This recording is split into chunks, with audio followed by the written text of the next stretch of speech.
Alright, so I had my mic muted during this, but I wanted to introduce everyone to a new look and a new friend.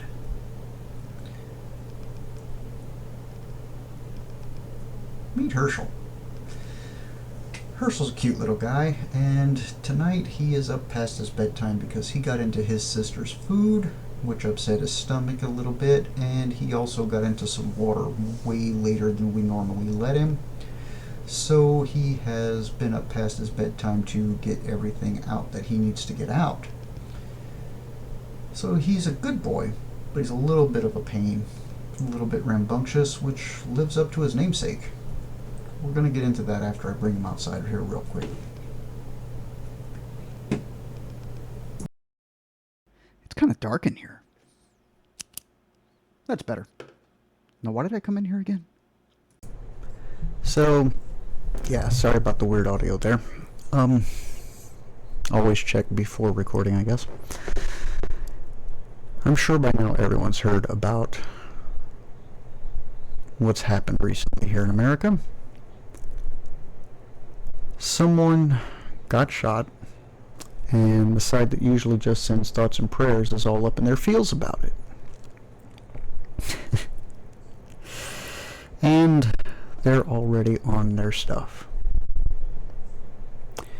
There has been talk that certain things were inscribed on the weapon from some outlets. None of it has been corroborated. There's been no evidence given that this has happened, no photographic proof, nothing paraded before the cameras, which is really odd with this administration and this entire group's penchant for the theatrics. So, without the person who performed this act in custody, without any evidence being given other than their word, trust them, they're being honest, they're trying to pin this on a group and use it as a reason to come down with executive power, almost as if going to war with that group. Now, I mentioned that I was going to be talking about the namesake for my dog, Herschel. And I will, right now. Because you see, history does not repeat itself, but it rhymes.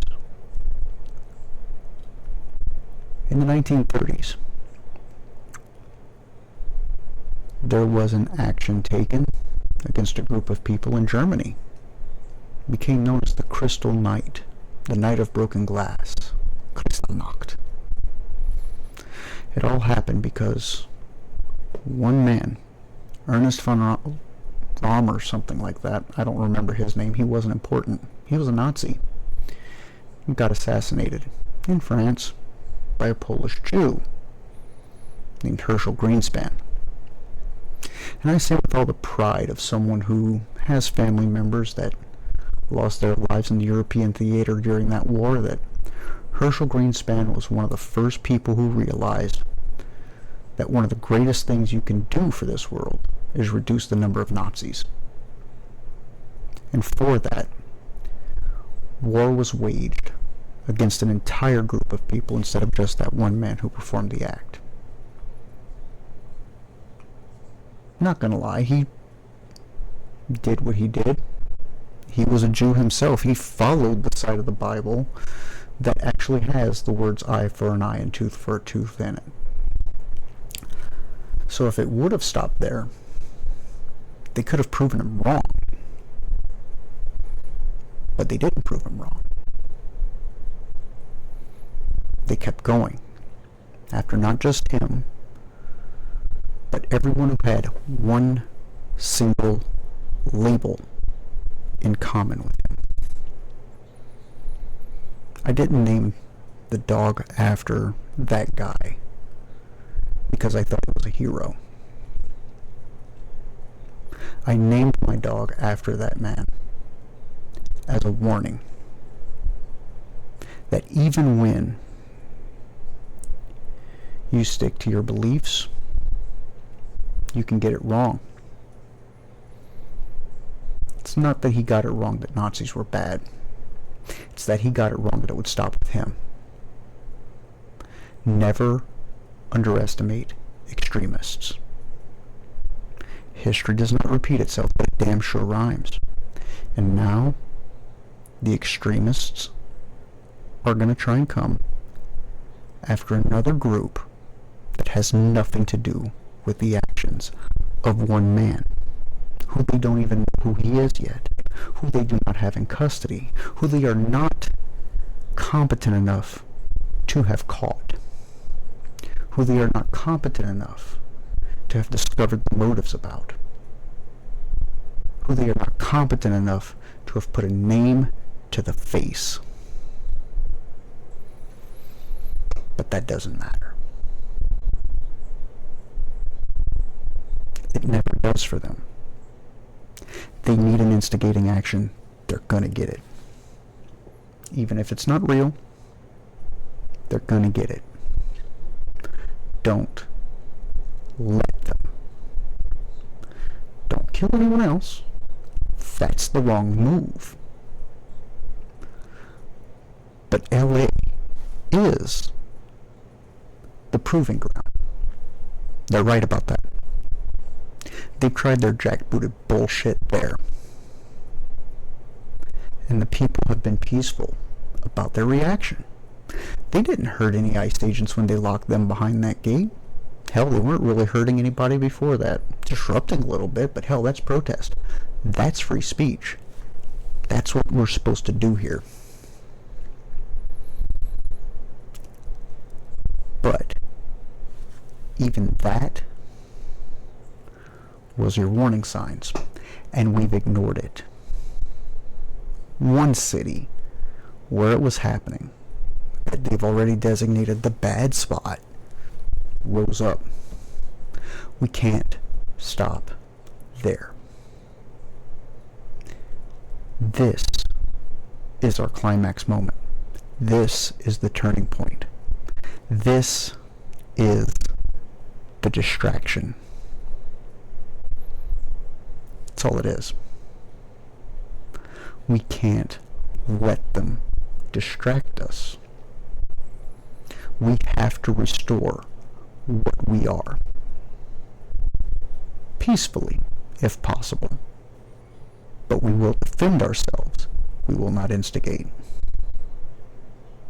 That's the difference.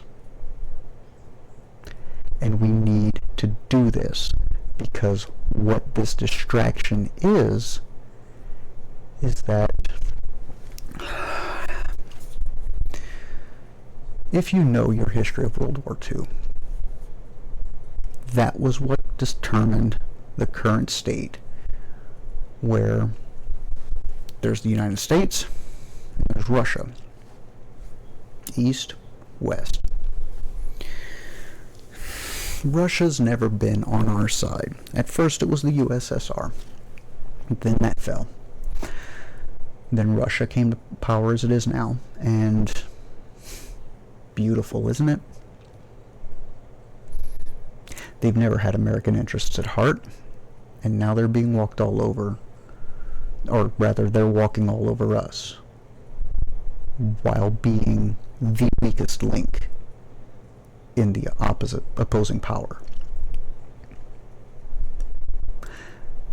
I spent my entire life being told, taught, and indoctrinated to the fact that Russia is a peer on the world stage. If we end up at war with Russia, we're in deep shit. We've got to avoid it at all costs.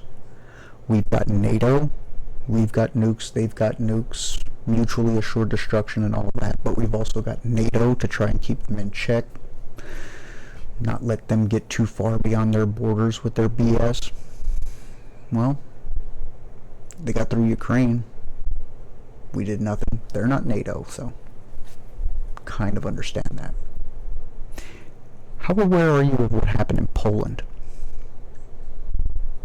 How aware are you that 40,000, I believe, or 400,000, 4 and a bunch of zeros, thousands, of Polish troops are amassed on their border, with Belarus, a Russian puppet state. And the same thing is happening in Lithuania. Why? Did you know that Russia flew over 20 drones against Poland, a NATO country? Silence from us. You still don't think this guy's a Russian puppet? Still don't think he's going to abandon our allies? We can't let them distract us. We have to protest, not just what they're doing now, but the fact that they're letting down the world. We used to be great. We aren't now. We will not be again. Not after this. But we can hope for some parity with the rest of the world if we get our heads out of his ass, stop letting him walk all over us, and reestablish ourselves as partners with this world. Remember Herschel. Remember his faults. Remember what he started. But don't repeat his messages. Make them rhyme.